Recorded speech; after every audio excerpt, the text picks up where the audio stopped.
Hi, I'm Steph. Welcome to my second episode of Thready Set Sew, all about the Lord of the Rings inspired coat I made for one of my best friends. In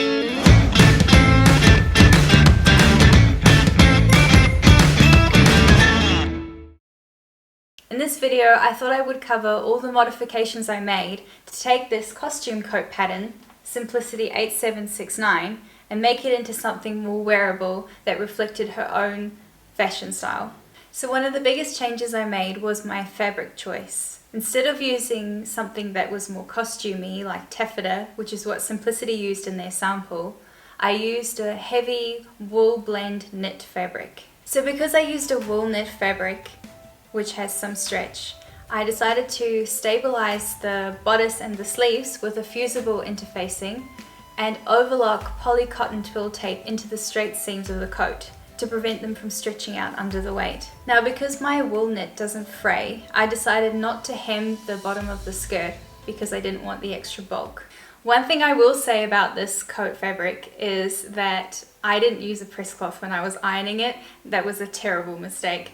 We of course should be using a press cloth all the time anyway, but I didn't because I'm lazy, and I ended up with the synthetic fibers from the wool blend melting into the surface of my iron, and I had to spend maybe a whole hour cleaning them off. So learn from my mistakes, don't do what I do, and definitely use a press cloth. So one cool thing about this coat fabric is that it's a grey-green color on one side and black on the reverse. So for the shoulder yoke, all I did was flip the wool the other way around. Another change I made to make the coat less costumey and more wearable was I simplified a lot of the details.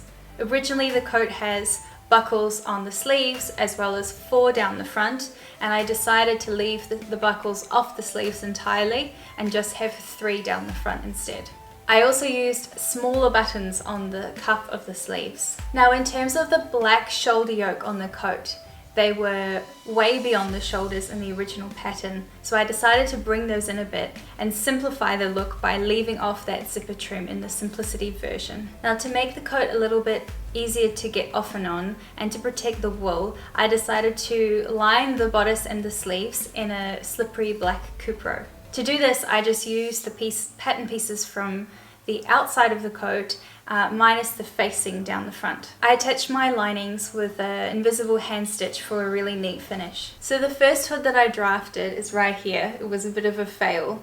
I drafted this by removing the pleats and combining the pattern pieces from the center and the side hood of the Simplicity pattern, and it just ended up being quite a weird shape and just way too long. It would have come down to the middle of her back on the coat, which she was joking that she could use it to carry corn, which just absolutely killed me, but obviously was not the look that we were going for. So I ended up redrafting this, taking out quite a lot of volume, increasing the volume here around where the hood attaches, and that was a lot better.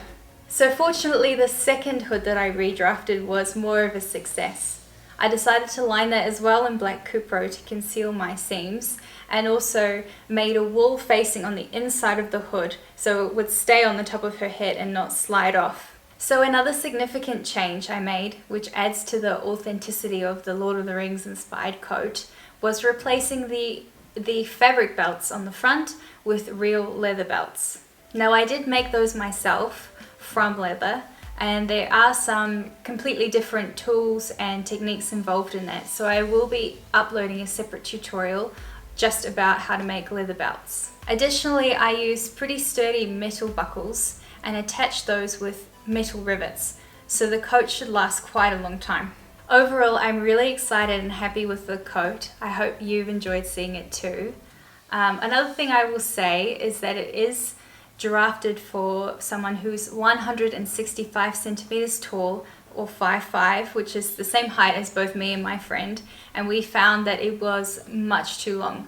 Almost everything needed to be shortened significantly by several inches. Now this wool blend knit fabric was gifted to me by Minerva. It is a very fabric hungry project. I used almost 5 meters of the wool to make the entire coat. The cupro that I used in the lining was also from Minerva, and I purchased this with my own money. I'll include links to both fabrics down below. Stay happy, stay safe, and stay home and sew. I just realised this doesn't have pockets.